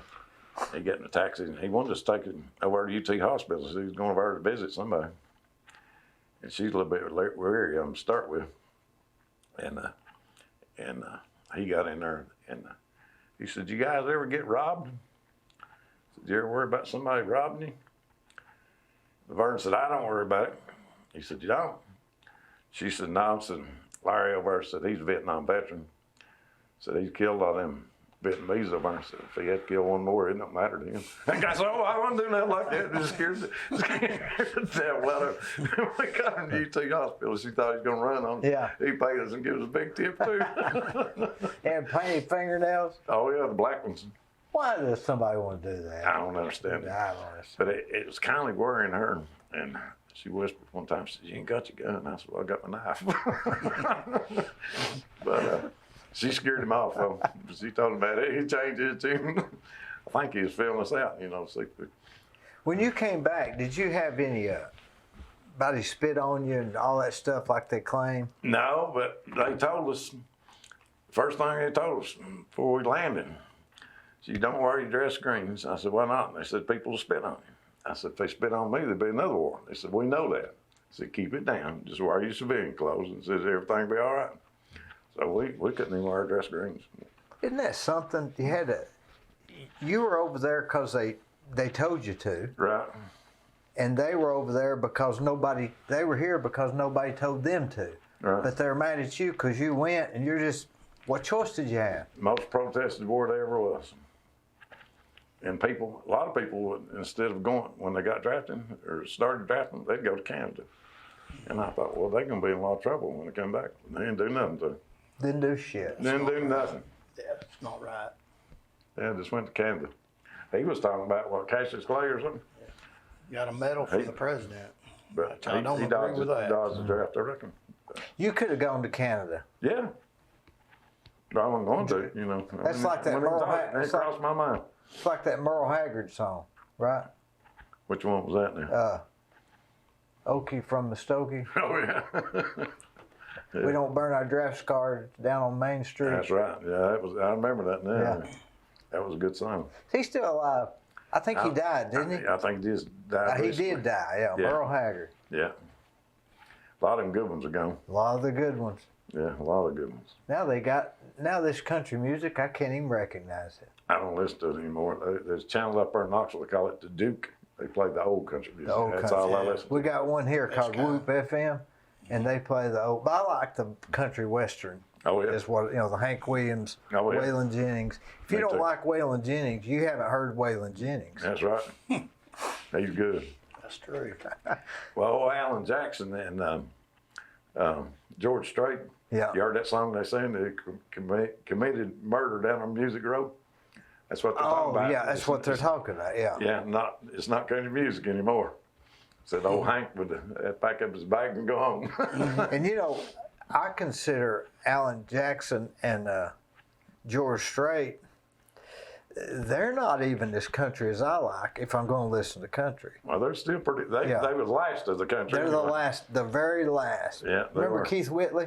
Oh yeah. Oh, he was the best, wasn't he? He was. He was good too. He died young, didn't he? I think he did. Yeah. If he hadn't have died, he'd be making music today. Old Dolly Parton was a good one too. She's still alive. Still alive, yeah. She isn't far from you, is she? No, it's up there, just a few miles from us. We take a lot of people from the airport up there. It's in Sevierville, Yeah. close to Gatlinburg, Yeah. kind of stuff. Or close to Pigeon Forge. Where were you raised? All over Knoxville. I told one woman one time, I said, "We moved every time the rent come due," and she said, "I'm glad you didn't live none of my house." I was joking. But I actually grew up in most of the town, I guess Lonsdale and Beaumont, which is a rough part of town up there. Poor people, we was poor folks. Beaumont. Yeah, have you ever heard of Beaumont, Lonsdale? No, but I tell you what I did do. I had a guy wanting me to look at, this is a true story. He wanted me to look at some property in Cott County, which was what's the name of that? It starts with an N. Cott County. I don't know. It's right above Knoxville. Morristown? Nope, the other way. God, I know what it is. It's Cott County. It's the counties it's in. It's right past Knoxville, like you're going to North Carolina. Okay, I should know, but I can't think. I can't think of the. Newport? Newport? Oh, yeah. Yeah. So, yeah, Newport. Is that right? Yeah. So, I was eating breakfast with these older gentlemen. They said, "What are you doing?" I said, "I'm going to Newport to look at some property for a guy." And he said, "You better not go." And I said, "Why?" He said, "They don't like people coming up there." And I said, "Why wouldn't they like people coming up?" He said, "I'm just telling you, don't go up there." Well, I went anyway.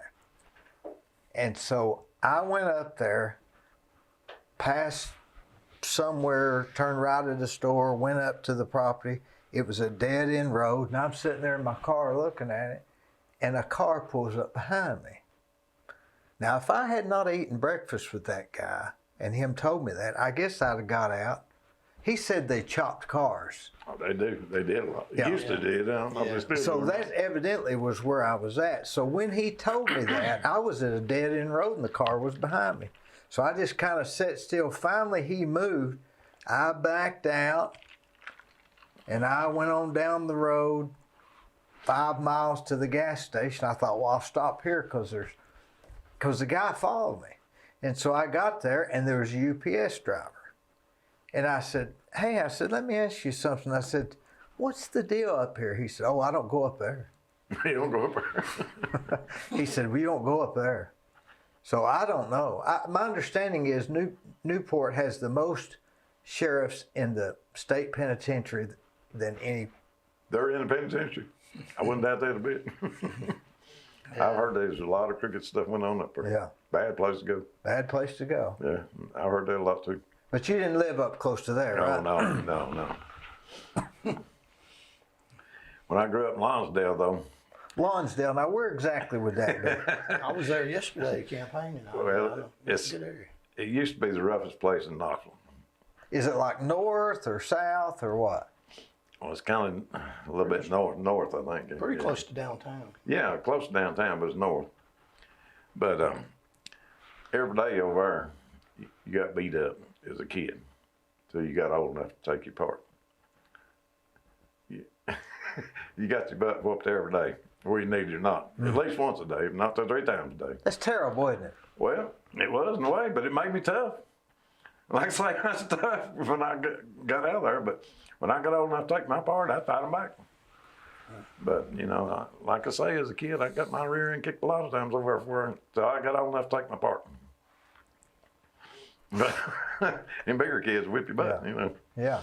There's nothing to do about it, right? Well, that's what we did for fun. Or what they did for fun. They had the fun. I guess when I got older, I was having my fun. When you left there, where did you go? I see. Well, right before I went in the Army, I guess I rented apartments and stuff, but they wouldn't. They was a little bit. Was you on your own? Yeah, pretty much. At 19 or 18? Well, I lived with my uncle a lot. He was a brick mason, and this guy was a worker. I mean, he wanted to be laying bricks. We'd get to the job before daylight. We'd mix mortar. Daylight, when he could see, he was laying bricks, and he'd lay them in the dark. Did you have to shovel it up on the scaffolds? Oh yeah, carry buckets up there and everything else, but carry the brick to him, carry the blocks. He laid blocks over brick. Lay them down the same way so he can grab them, doesn't have to look. Right. But he wanted me to stay with him when I worked with him. One time I remember before I started living with him, it was snowing a little bit one day, and I thought, well, I ain't gonna go to work in the snow. He come over to my house and run me down, or my buddy's house. He said, "What are you doing?" I said, "You're supposed to be at work." I said, "Well, I didn't think it was going to work since it's snowing." He said, "Yeah, we're going to work." I said, "Get in the truck, we're going to work." And we went to work.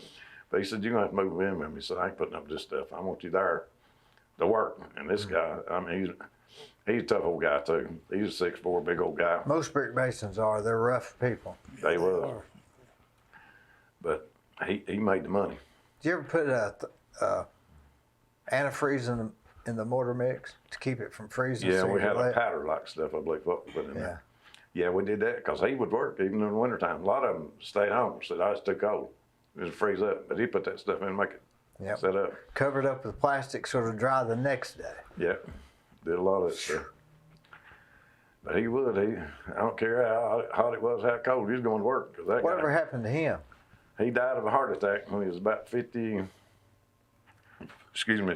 or 55 years old. Was he real particular about his brick and that sort of stuff? Oh, yeah. Yeah, he'd go around and look at some of these other guys' jobs, and if them lines wasn't straight up and down, he said, "Look how sloppy this is. That looked like that." But his would be perfect. But you know, nowadays they'll get a brick and they'll make some hotter than the others, and they shrink up, and so it'll make the joints look like that the brick mason's not keeping the line, but that's actually the way the brick are supposed to look, and the customers will think that he's laying it wrong, but that's the way they're designed to look like they're not. Oh, I mean, really? it's crazy now. Yeah, it is. And I've not seen that, I don't guess. But You were probably laying the old schoolhouse, all the same color and more.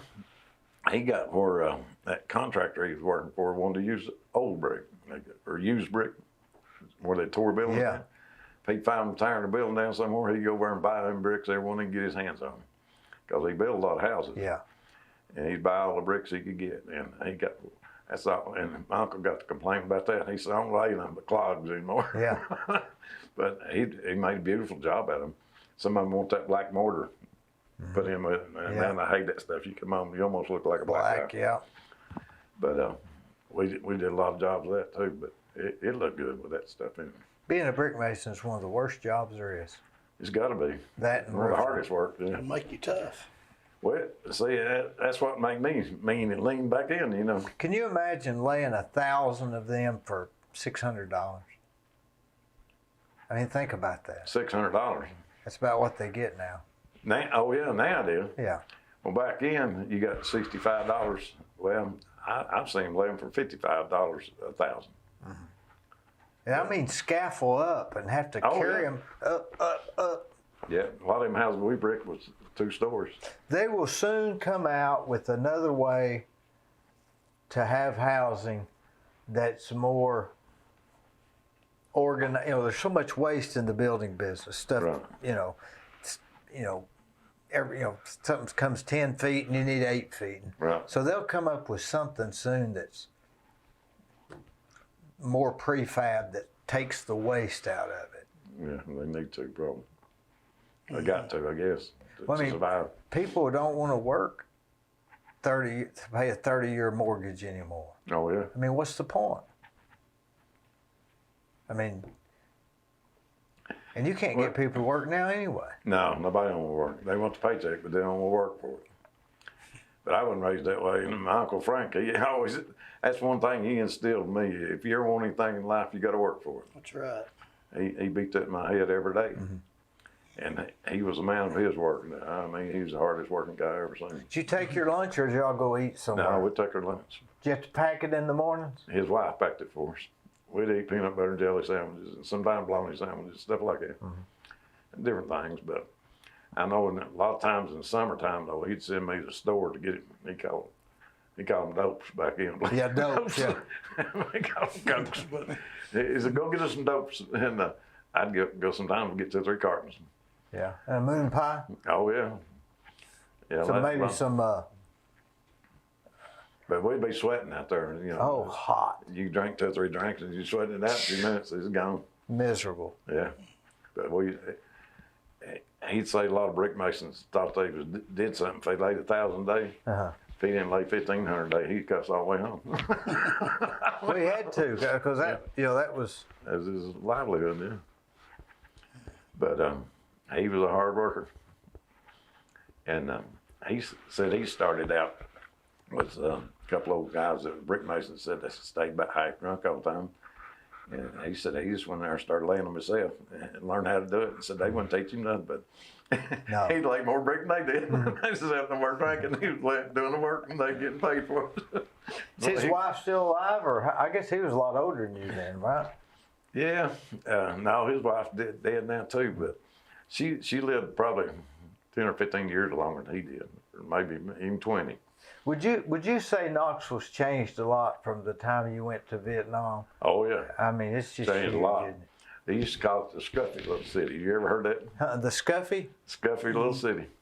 It hurt their feelings when they got on national news and said Knoxville was a Scuffy little city. What'd they mean by that? Right They're scruffy and scruffy. There's talk about it being kind of backward and no industry coming there and all that stuff. But it hurt their feelings when they did that, so they got on the ball and tried to spruce a lot of places up in Knoxville, trying to improve it a lot, you know. But they really worked on it after that. But how long does it take to drive from here to your house? An hour and 10 minutes? Or? Something like that, when Yeah, it's about an hour and 10 Not minutes. that far, really, in the grand scheme of things. No. No, it's not When I first come back, when I first got out of the Army, I used to, like I say, me and my wife separated a little bit then, and I moved down to Chattanooga, so I used to drive down there. Oh, really? Go back and forth a lot, and then come back up and visit and stuff. Where'd you work in Chattanooga? Well, a couple of my brothers worked down there, and I think one of them worked for, called it Honest Charlie, as auto parts, and the other one, his father-in-law he sold cookware. I started working for him, and he would.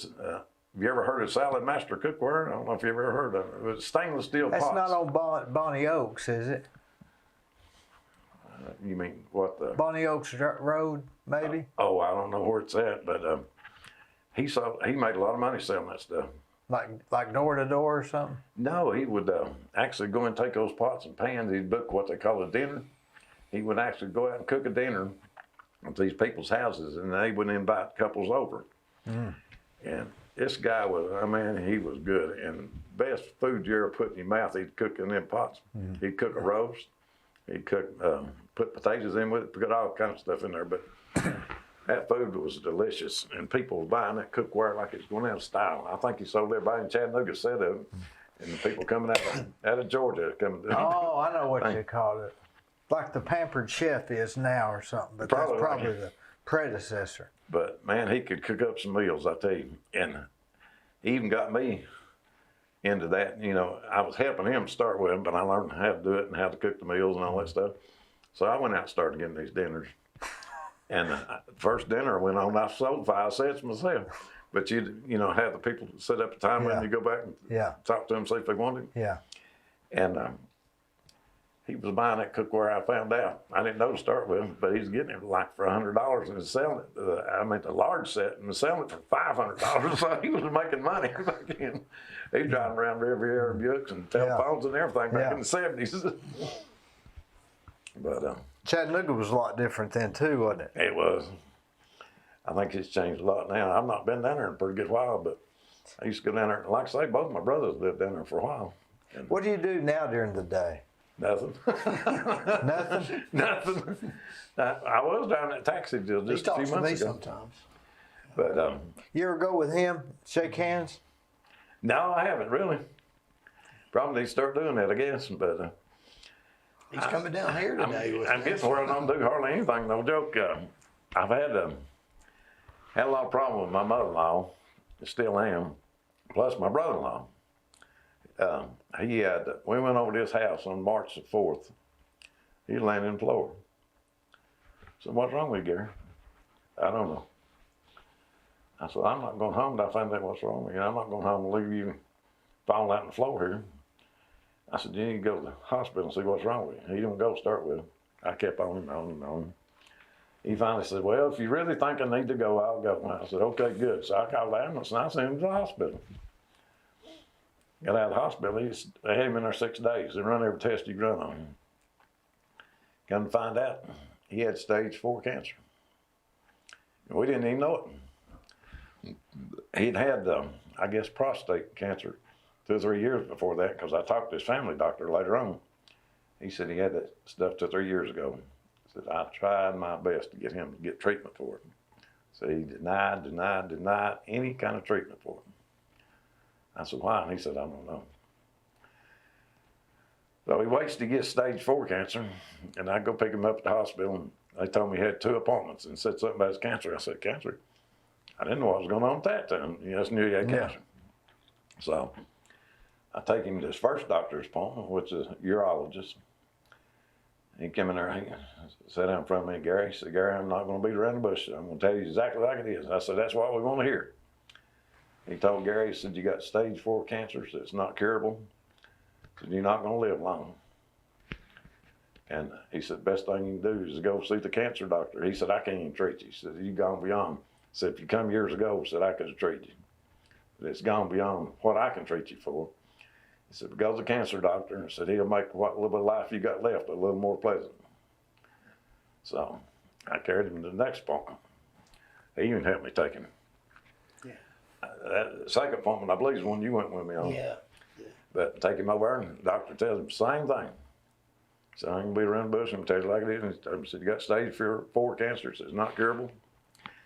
So he said, some people want treatment for it. He said, some don't. I said, I understand either way. What are you going to do? He said, oh, yeah, I want that treatment. I thought, wait a minute. You don't want no treatment when it's curable. You wait to get ready to die, then you want the treatment now. But I didn't say nothing. I let it go. I said, well, if he wants treatment, I'll take him. I think I took him to 5 or 6 doctor's appointments.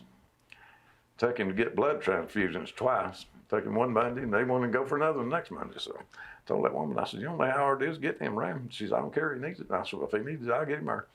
I was getting him to help me. Well, he barely could walk. We're walking down 3 or 4 steps and get him in the car and take him, get a wheelchair and roll him in. My cousin helped me, Charles helped me.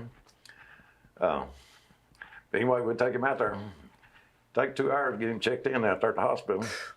And then they keep him 6 hours after that, so I spent 8 hours. Golly, that's a real pain, isn't it? It was, but I had to help my brother-in-law, do all I could for him. And I took him till he couldn't go no longer. And they got down there to last, and he couldn't even get up off the couch. I went over there one time, he'd fell on the floor. Oh, my wife come home one day. She's been over there since March the 4th, my wife has. Me and the dog, we were batching it. Anyway, she thought she was going to run home that night and take her shower and stuff. She got home, hadn't been there 30 minutes. He called and said, I fell on the floor. So we run over to get him. I get over there. He's about the same size as me. And I tried to pull him up and get him back on the couch. At first, I didn't make it. I thought, well, I heard something in my arm. Next time I said, he's coming on this couch one way or the other. So I got hold of all I could, and I just pulled and tugged. And I got him on the couch, but my arm, I pulled something in my elbow, and it hurt for about 4 or 5 weeks after that. I'm going to do something. Next time, somebody said, next time he gets the floor, said, call the fire department. So they'll come out. So just dial 911 and tell them you need. Well, that's what it's for. Yeah, assist and lift, they call it. So I thought. One time I thought he called somebody one day, he was laying on the couch and he couldn't even sit up. And he called him out there and said, I just set him up. I don't think they appreciated it too much, but they set him up and they went on. But anyway, I don't know how many times we had to call him out there. And they knew him by name. But you know, if he got treatment, who knows if he had gotten early diagnosis or early treatment, if it'd help.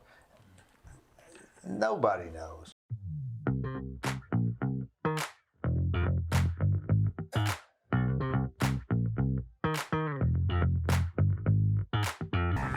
If you want residential or commercial plumbing, give Rick's Plumbing a call. Call Jason or Josh. They'll do you a good job. I use them. I've used them for years. They're no problem. Come on. Woo! One, two.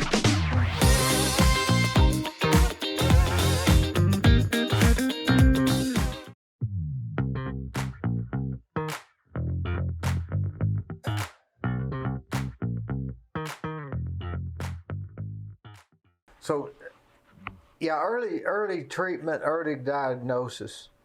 You know, how soon do you want to catch it? Do I want to catch it right now if I'm going to early diagnosis right now if I'm going to have it in 12 years?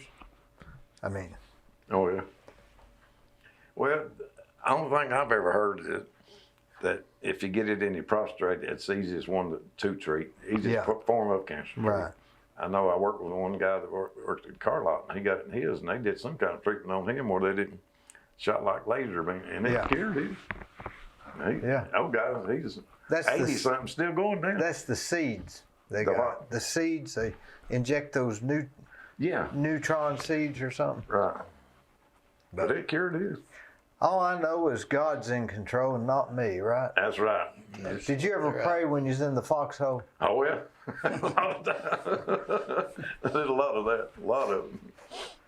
Charles, tell us about the campaign. You look like you've lost 30 pounds. Have you? I don't know about that much. I've lost a little weight. We've been doing a lot of walking and walking and door knocking. and do a lot of praying too. I mean, I believe in that. I ask churches to pray for me. I think praying is more important than money in my faith. And just like you said, God's in control of stuff, but we do have to fight it for stuff. But the campaign's going really, really well, better than expected.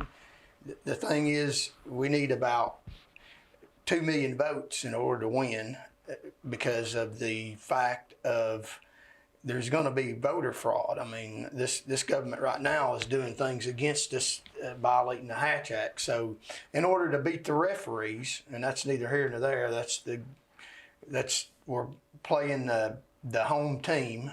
So that's going to take place, but we're going to have to do exceptionally well. So we're going to have to really work really hard in the last few days of the last 5 months of this campaign. So friends calling friends and a lot of prayers, and we can beat these people in government that are self-serving. But it's going to take a whole lot of work to beat the referees and the governor's office right now, as far as publicly, has left us alone pretty good publicly. So if that continues to happen, then we should be in pretty good shape. If he uses his position to say stuff about me, and I've heard he might run a few campaign ads against me, then that will be hard to overcome. I hope that he don't. But so we're hoping that things pretty much follow the normal course that's going now. And of course, I'm working hard every day, and I've got other people that are helping me all over the state, which I sincerely appreciate. And if things go like they're planned, and we've got a few things that are coming up that we'll let people know. I've worked mostly off the Facebook page. That's easy to find. So if you want to find out about the campaign, it's on there. We're trying to get a few more. Mainly, we want people to friends calling friends, because everything I read and everything I've experienced in the past 2 years, talking to people face to face, like you said, going to their house is the best way to get people to vote for you, and other people calling their friends is the best way. But we do need being responsible and realistic. We do need some money. So if people want to donate, they can go on my Facebook page. That'll put up some more campaign signs. We've got them all over the state, and to put up a little more, I would prefer people call their friends. But if they have if people don't have extra money, if they have any money they can give, that will certainly help. It all goes to the campaign. It's off my Facebook page, and we have come a long way. There's a lot of signs to point to the fact that we're making a big difference in the campaign. We've got the leadership in the Republican Party. The people in the Republican Party are good people. I mean, I meet them all every day all across the state. And I'm not saying anything bad about Republicans. I used to be a Republican, and I agree with some of the Democratic beliefs. But we can win this campaign if friends call friends. And the Republican Party in Tennessee is in power right now. And the signs that we're making progress are the leadership in other states in the Republican parties are looking at our Facebook pages and looking at our liking pages. So we know that during the surveys that they do that Charles Van Morgan for Tennessee governor is coming up, that people are telling them they're going to vote for me. So they know that we're on the map. And we're on their radar right now, big time, and so we are making progress. The last 5 months, the only thing that I can tell people in order to get your government back is we need to keep on working extra hard the last few months of the campaign and depend on a lot of work, and we can pull this underdog victory off. So and get a government back that serves people, and God bless this man. I pray that Larry that's helping me so much, and such an honorable person. And if there's anything that can show the distinction between me and the current governor, it's who your friends are. And this gentleman is one of the most honorable gentlemen on the planet, just honorable, and is the reason why I can campaign, because he fought for this country. And all the bad stuff he's seen was for our freedoms. And if you look at the governor's friends, it's all about the money. And like my mother taught me, I could care less about your money. We need some, but I care about Tennesseans and I care about people, and this is just such a good representation. I don't worship any man, I worship God, but this is such a fine man, and I appreciate him coming down here today, trying to hold on to his coattails and doing a pretty good job. And I'm a pretty smart person. And I know that this man is a good friend to have. I certainly appreciate Larry. No problem, sir. And just a godsend. And I've had a lot of godsends. God's on my side. He's on people in Tennessee's side, or I wouldn't be doing this. Sometimes I'd like to quit. I can't. God wants me to continue this fight, and I'm going to for duration. I fully expect for the billionaires to spend a lot of money in putting up hundreds and thousands of campaign literature and signs, and then pay their campaign bill back in January, and swear us into office. So we can win without the money, and we need a little bit. And thank you so very much for having us on the show. You're such a kind, honorable person, and I know you're a Christian. That shows. And God bless your show, and we'll continue to support and pass out information about your show. So let us know if there's anything that we can do for you, because you certainly have my respect and attention. So not as much as Larry, though. You ain't never fought in war, have you? All I can say, if Larry likes you, I love you. There you go. God bless you. Thanks, Larry. Thank you. You're a great guy. No problem.